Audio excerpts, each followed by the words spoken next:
Now, if the two lenses are one convex lens, another concave lens, in my past video, what I have done, I have already done that two convex lens placed side by side. Now, if here one convex, another concave lens, means it is the most practical condition in our spectacle. One convex, another concave. So, what will be?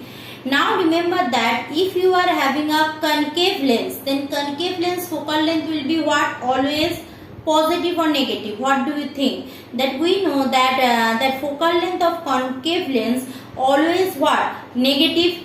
Why negative? Because it is always just in front of the lens. What? Let's see. Means if this is my lens and this is the object, okay, it seems to be diverged like that, so the focal length appears to be here, means just in front of the lens. So here this is what? Negative x-axis, this is positive x-axis, so focal length is minus f. Clear? So by the fact from the previous relation, what I can write that 1 by f equal to, we know that is 1 by f1 plus 1 by f2, but here that plus will be minus because if second lens is a negative one, so 1 by, or focal length is negative, so this one is the equation. So obviously for one convex, another concave, the relation will be like this, that is f equal to f2 minus f1, that is f1 f2 by f2 minus f1, just simple mathematics. So concave lens, convex lens formula, if you know, the next things is very much easier. So just sign convention rule you will follow, so you will get the answer. Clear? Now what will happen if to the power of the lens? So if focal length has, we know that focal length has a reciprocal relation with the power of the lens. So if focal length is 1 by f by 1 by f1 plus or minus 1 by f2. So power will be what? P1 plus P2. Clear? Same things for one convex, on another concave, it will be P1 minus P2 or P2 minus P1. Clear? So that is the things for combination of length.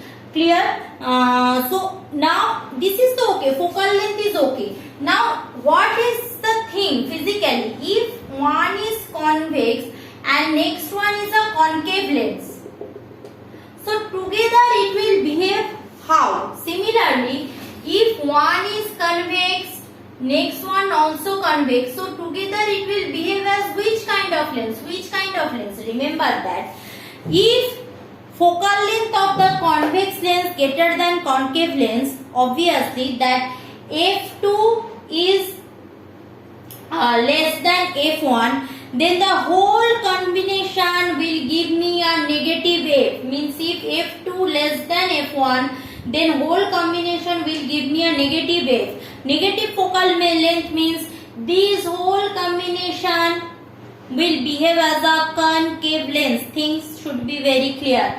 If focal length of the second lens is greater than focal length of the first lens, for case of concave convex combination, then the whole things will be behave as a concave lens. Whole things will be behaving as a concave lens. And similarly, if f2 greater than f1, then what? Then these things giving me a positive thing, means the whole lens will be behave as a combination of convex lens. Concave convex is there, but it will behave as a convex lens. And if two of them has the same focal length, means just f1 equal to f2, that time the combination will behave as a glass plate. Because if f1 equal to f2, this will give me a 0. 0 means infinite focal length. Which one has the infinite focal length? Plane mirror has the focal length infinite. So I do want to repeat the things what I said. If I combine two lens, clear?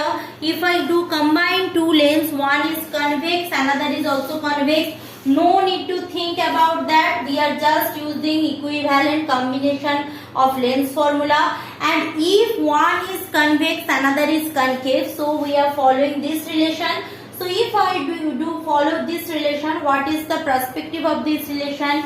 If the concave lens focal length is more than the convex lens focal length, then obviously this whole thing giving me a positive quantity. We know which lens has a positive focal length, convex lens. Means this combination will behave as a convex lens combination. Means whatever may be the things for convex lens we are following, that things will follow by here. What the things we are following means convex lens sometimes behave as a magnifying glass. When the convex lens followed that magnifying the image, real image, so that all things will be followed by this combination when f2 is greater than f1. Now if the second lens has less focal length with respect to the first lens, so this combination will giving me a negative. Negative means this combination will be behaving as a concave lens. Means whatever may be the things, you will get a diminished image. Clear? And the last thing, if somehow the two lens has the same focal length, then it will not behave as a combination of lens. It will behave as a plate, glass plate or plain plate who has infinite focal length. Clear? So that's all about combination of the lens. And for magnification, remember that magnification for combination of lens will just simply multiply. Means this into this, so on, whatever may be the things, one after another. So if we are having a combination of lens, so their magnification will be just multiplied. Means if this lens has magnification 2, this lens has a magnification 4, so together their magnification will be 2 into 4, that is 8. Clear? Now we are coming for the things, that is combination of lens and mirror. These things right now I will not discuss. This will be discussed in class, because this physically, if I, or better I will show you by a slide presentation. Right now I will not say you, because this is just by lecture method is not possible. Interaction is needed. So 25th October when I am having online class, if I remember, I will definitely discuss, or give me a reminder in class, ma'am, that part remains. Clear? So that's the combination of lens. Means lens all theory done. So we are going to do few numerical problems.